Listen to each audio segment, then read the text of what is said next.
Hello, நான் ஈரா. மொமோ challenge எவ்வளோ viral ஆகிட்டே போகிறன்றது எல்லாருக்குமே தெரியும்.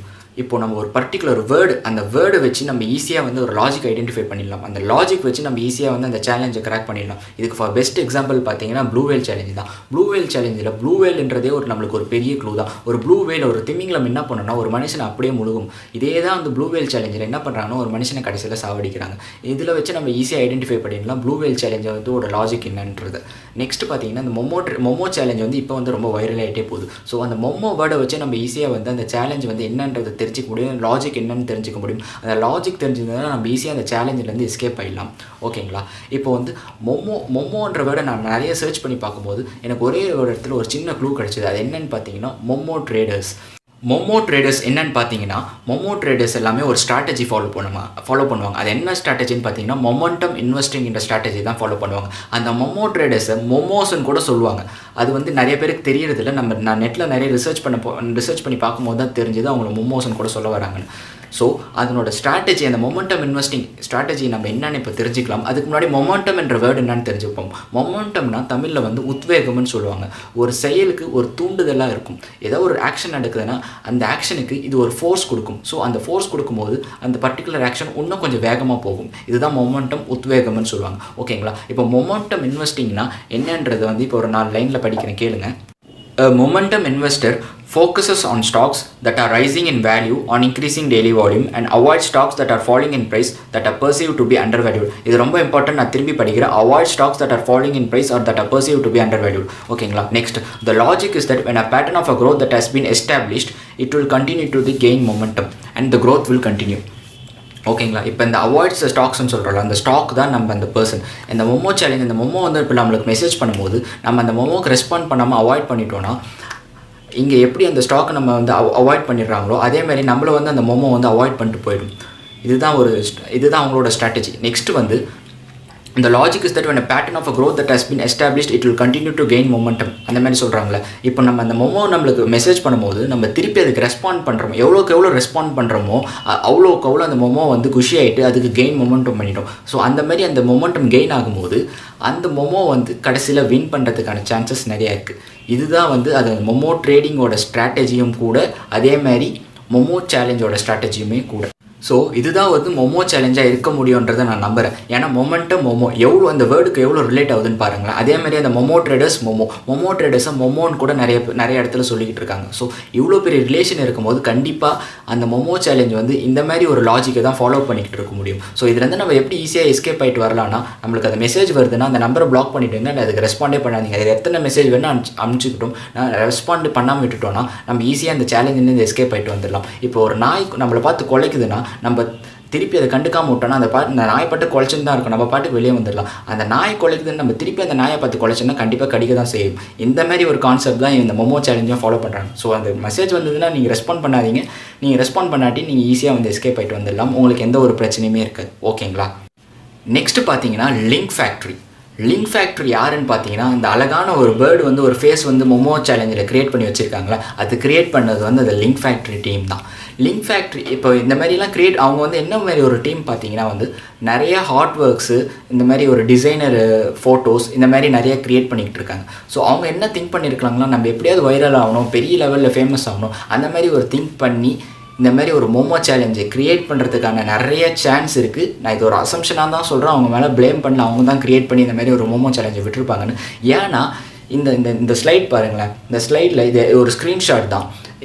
எல்லா நியூஸ் பேப்பர்லையுமே வந்து மொமோ சேலஞ்சை பற்றி போட்டிருப்பாங்க. அதே மாதிரி கூட அந்த ஹார்ட் ஆஃப் த போர்ட்டுன்னு சொல்லிட்டு இந்த லிங்க் ஃபேக்ட்ரி பேர் இருக்குது பார்த்தீங்களா, எல்லா நியூஸ் பேப்பர்லையுமே வந்திருக்கு. ஸோ இப்போ என்ன இருக்குன்னா, மொமோ ஃபேமஸ் ஆச்சோ இல்லையோ இந்த லிங்க் ஃபேக்ட்ரியும் கூட சேர்ந்து ஃபேமஸ் ஆகிருக்கு.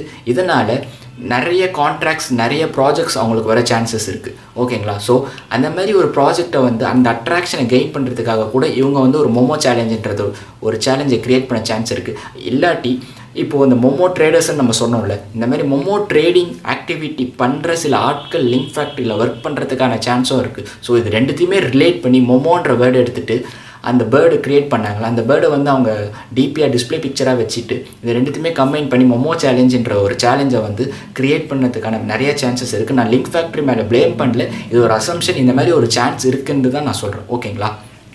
அப்புறம் சைபர் கிரைமில் என்ன சொல்ல வராங்கன்னா, இந்த சேலஞ்ச் மூலிமா அந்த சேலஞ்ச் நடத்துகிறாங்கள அவங்களுக்கு வந்து நிறைய டேட்டா வந்து கிடைக்குது, நிறைய பர்சனல் இன்ஃபர்மேஷன் டீட்டெயில்ஸ் வந்து கிடைக்குதுன்ற மாதிரி சொல்லியிருக்காங்க. இவங்க டார்கெட்லாம் பார்த்தீங்கன்னா வந்து சில்ட்ரன்ஸு, அதுக்கப்புறம் ஒரு யங்ஸ்டர்ஸு, ஒரு யங் ஜென்ரேஷன் இருக்கிற பீப்புளை தான் வந்து டார்கெட் பண்ணிகிட்டு இருக்காங்க.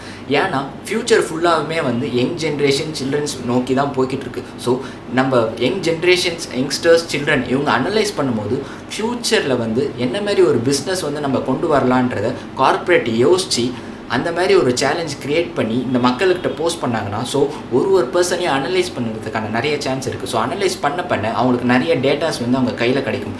டேட்டாஸ் கையில் கிடைக்கும் போது அந்த டேட்டாஸ் வச்சு ஃப்யூச்சரில் என்ன மாதிரி, ஏன்னா இப்போ எல்லா கார்ப்பரேட்டுமே வந்து பணம் சம்பாதிக்கிறது தான் பார்த்துட்ருக்காங்க. ஸோ இந்த டேட்டா வச்சு ஃப்யூச்சரில் எவ்வளோ பெரிய பிஸ்னஸ் வேணால் பண்ணுறதுக்கான சான்ஸ் இருக்குது. ஏன்னா ஒரு பர்சனல் இன்ஃபர்மேஷன் வச்சு அந்த பர்சன் எப்படி ரியாக்ட் பண்ணுறான், அந்த பர்சனுக்கு என்ன தேவை, என்ன தேவையில்லை, இது எல்லாமே வந்து அந்த கார்ப்பரேட் கையில் போயிடுச்சுன்னா ஃப்யூச்சரில் வந்து என்ன தேவையோ அதுக்கு தகுந்த மாதிரி ஒரு பிஸ்னஸை வந்து அவங்க ஜென்ரேட் பண்ணாங்கன்னா நிறைய பணம் சம்பாதிப்பாங்க. இந்த மாதிரி ஒரு சான்ஸ், இந்த மாதிரி ஒரு சினாரியோவுக்கு கூட இந்த மொமோ சேலஞ்ச் வந்து இந்த கார்ப்பரேட்டே க்ரியேட் பண்ணி விட்ருக்கலாம். ஓகேங்களா? சரி, ஓகே, இவ்வளோ சொல்கிறியே, அவங்க தான் டேட்டா, பர்சனல் இன்ஃபர்மேஷன்லாம் கலெக்ட் பண்ணி வச்சுக்கிட்டாங்களே, அப்புறமும் ஏன் அந்த பர்சனை வந்து சூசைட் பண்ணிக்க வச்சிடுறாங்க, இல்லை சாவடிச்சிடுறாங்கன்ற கொஸ்டின் நீங்கள் கேட்கலாம். இப்போது ஃபார் எக்ஸாம்பிள் மோமோ வந்து என்கிட்ட பேசுது, நான் வந்து மோமோ கிட்ட பேசுகிறேன். நான் அதுக்கு வந்து ரெஸ்பான்ஸ், ஒரு கான்வர்சேஷன் போய்கிட்டு இருக்கு.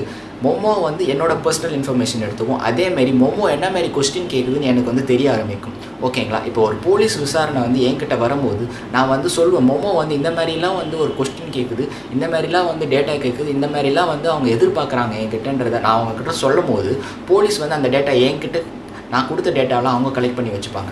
இப்போ ஓகேங்களா? இப்போ கார்ப்பரேட் உலகத்தில் நிறைய ப்ராஜெக்ட்ஸ் போயிட்டுருக்கும். அந்த என்ன மாதிரி ப்ராஜெக்ட்ஸும் இந்த நான் போலீஸ்கிட்ட இருக்கிற டேட்டாவும் ரிலேட் ஆகும்போது அந்த கார்ப்பரேட் அவங்க ஈஸியாக ஐடென்டிஃபை பண்ணிவிடுவாங்க. இவங்க தான் வந்து ஒரு மோமோ சேலஞ்ச் வந்து க்ரியேட் பண்ணி இந்த மாதிரி ஒரு வைரல் ஆக்கி விட்டாங்கன்னு சொல்லிட்டு அந்த மாதிரி கண்டுபிடிக்கும் போது அவங்களுக்கு வந்து அது ஒரு பெரிய பிரச்சனையாக இருக்கும். அந்த கம்பெனி இழுத்து மூடலாம், இந்த சிவியை தூக்கி ஜெயிலையும் தூக்கி போடலாம். ஓகேங்களா? ஸோ இதை அவாய்ட் பண்ணுறதுக்கு கூட அந்த கார்ப்பரேட் என்ன நினச்சிருக்கலாம்னா, அந்த பர்சனை வந்து சூசைட் பண்ண வச்சிட்டோன்னா அந்த கார்ப்பரேட்டோட டீட்டெயில்ஸ், அந்த மொமோ இருக்குல்ல, அந்த மொமோவோட டீட்டெயில்ஸ் வந்து அந்த பர்சனுக்கிட்ட இருக்காது. ஆனால் அந்த பர்சனோட டீட்டெயில்ஸ் வந்து அந்த மொமோவோ இல்லை அந்த கார்ப்பரேட்டுக்கிட்டே கண்டிப்பாக இருக்கும். இந்த மாதிரி ஒரு பர்சன், ஒரு சில்ட்ரன், இந்த மாதிரி எல்லா யங்ஸ்டர்ஸ்கிட்டையும் எவ்வளோக்கு எவ்வளோ அவங்க டேட்டா கலெக்ட் பண்ணுறாங்களோ அவ்வளோக்கு அவ்வளோ அவங்க பிஸ்னஸை வந்து டெவலப் பண்ண முடியும். ஏன்னா வந்து யங் ஜென்ரேஷன் டேட்டா தான் வந்து ஃப்யூச்சர். நம்ம என்ன நினைக்கிறோமோ அது வந்து அவங்களுக்கு தெரிய ஆரம்பிக்கும் போது கண்டிப்பாக வந்து அந்த மாதிரி ஒரு பிஸ்னஸ் க்ரியேட் பண்ணாங்கன்னா அதில் நிறையா பணம் சம்பாதிக்கலாம். ஸோ இந்த மாதிரி ஒரு கான்செப்டாக கூட இந்த மோமோ சேலஞ்ச் வந்து உள்ளே வந்திருக்கலாம். சரி, ஓகே, எந்த ஒரு கார்ப்பரேட், எந்த ஒரு சக்ஸஸ்ஃபுல் பர்சன், எந்த ஒரு சக்ஸஸ்ஃபுல் கம்பெனி யாரை எடுத்துக்கிட்டாலுமே அவங்க வந்து ஒரு டிசிப்ளின் ஃபாலோ பண்ணுவாங்க. அந்த டிசிப்ளின் படி தான் அவங்க போவாங்க. அப்போ தான் வந்து அவங்களால சக்ஸஸ் அச்சீவ் பண்ண முடியும். இது வந்து உலக ரீதி எல்லாருக்குமே தெரியும். ஓகேங்களா? அந்த டிசிப்ளின் என்னென்னா பார்த்தீங்கன்னா, இப்போ நான் ஒரு முன்னாடி ஒரு லாஜிக் சொன்னேன்ல, இப்போ நம்மக்கிட்ட வந்து அப்ரோச் பண்ணுறாங்கன்னா நம்ம அவாய்ட் பண்ணுறோன்னா அவங்களும் விட்டு போயிடுவாங்க. நம்ம அவாய்ட் பண்ணாமல் நம்ம திருப்பி வந்து அவங்களுக்கு ரெஸ்பாண்ட் பண்ண அவங்க வந்து நம்மளுக்கு திருப்பி ரெஸ்பாண்ட் பண்ணுவாங்க. அவங்க வந்து இந்த கேமை வின் பண்ணிட்டு போயிடுவாங்க. இதுதான் ஒரு டிசிப்ளினாக இருக்கும். ஃபார் எக்ஸாம்பிள் ஈகிள் எடுத்துக்கோங்களேன், கழுகு. இப்போது அதுக்கு பசிக்கும் போது ஆகாயத்தில் ஒரு சின்ன பறவை பறக்குதுன்னா அதை வந்து வேட்டையாட பார்க்கும். அந்த பறவை வந்து தப்பிச்சு போய் அதனோட இருப்பிடம், நெஸ்ட்டுன்னு சொல்லுவாங்களே, அதனோட இருப்பிடமில் போய் அது செட்டில் ஆகிடுச்சுன்னா அந்த கழுகு வந்து அந்த இருப்பிடத்துலேருந்து அந்த பறவையை வந்து கண்டிப்பாக வந்து பிடிச்சிட்டு வராது. ஏன்னா அந்த கழுகோட டிசிப்ளின் என்னென்னா ஆகாயத்துலேயே அதை துரத்திட்டு போய் அதை பிடிக்கணும். அதுதான் கழுகோட டிசிப்ளின். ஏன் அந்த கழுகுக்கு இவ்வளோ தூரம் துரத்திட்டு போகிற கழுகுக்கு அந்த நெஸ்ட்டில் போய் அந்த பறவையை பிடிச்சிட்டு வரணும்னு தெரியாதா? ஏன்னா அது பண்ணாது. அதுதான் கழுகோட டிசிப்ளின். ஸோ இதை நான் எதுக்கு சொல்ல வந்தேன்னா, எல்லாத்துக்குமே ஒரு டிசிப்ளின் இருக்குது. மோமோ சேலஞ்சு கூட ஒரு டிசிப்ளின் இருக்குது. இப்போ அவங்க நம்ம அவங்கள அவாய்ட் பண்ணிட்டோன்னா அவங்க நம்மளை அவாய்ட் பண்ணிட்டு போயிடுவாங்க. இல்லை, இப்போ நம்ம அவங்களுக்கு திருப்பி ரெஸ்பாண்ட் பண்ணோன்னா அவங்க நம்மளை ஈஸியாக வந்து ரெஸ்பாண்ட் பண்ணி ஈஸியாக நம்மளை வந்து வின் பண்ணிட்டு அவங்க போயிடுவாங்க. ஸோ இதுதான் மோமோ சேலஞ்சில் இருக்கிற மெசேஜ். லைஃப் வந்து ரொம்ப ரொம்ப ஈஸிங்க. எல்லாத்தையுமே வந்து நம்ம வந்து எல்லாத்துக்குமே வந்து ஒரு சொல்யூஷன் இருக்குது. சொல்யூஷன் இல்லாமல் எதுக்குமே கிடையாது. நம்ம பொறுமையாக யோசிச்சோன்னா எல்லாத்துக்குமே ஒரு சொல்யூஷன் கண்டிப்பாக கிடைக்கும். So everything is possible and there is a solution for எவ்ரிதிங்னு சொல்லிட்டு நான் இந்த வீடியோவை வந்து ஃபினிஷ் பண்ணுறேன். உங்களுக்கு ஏதாவது ஐடியாஸோ சஜஷன்ஸோ கொடுக்கனாலும் இந்த கமெண்ட் பாக்ஸில் லீவ் பண்ணலாம். அப்படி ஏதாவது இந்த வீடியோவில் டவுட் இருந்தாலும், உங்களுக்கு பர்சனலாக வேறு ஏதாவது ஐடியா வந்து சஜஸ்ட் பண்ணாலும், இதுதான் என் பேர். இன்ஸ்டாகிராம், ட்விட்டர், ஃபேஸ்புக் எல்லா இடத்துலையுமே நான் இருப்பேன். நீங்கள் வந்து எனக்கு பர்சனலாக மெசேஜ் பண்ணலாம். Okay, this is Eraa. See you at next video. Bye bye.